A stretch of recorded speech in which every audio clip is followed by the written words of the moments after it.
2026 წელი. ეს არის არხი, რომელიც დაკავშირებულია თბილისის ზღვასთან. ამ არხში გვხვდება დიდი ლილოს პოლიგონიდან წამოსული დიდი რაოდენობით ნაგავი.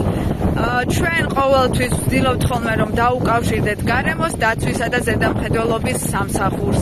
ვცდილობთ რომ დაუკავშირდეთ გარემოს დაცვას. ვცდილობთ რომ და ისინი გვეუბნებიან ყოველთვის რომ ეს თემა ეხება მხოლოდ და მხოლოდ ზედამხედველობის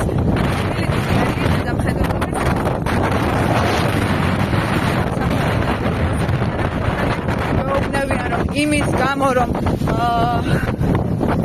ეს ტერიტორია ეკუთვნის გარდაბანს, ისინი არ ოპერირებენ ამ ტერიტორიაზე და არ არიან ვალდებულები ეს ტერიტორია ან თუნდაც დასუფთავდეს, ან რაიმე პრევენციული ზომები მიიღონ, რომ მსგავს პრობლემას აღარ გავაწყდეს.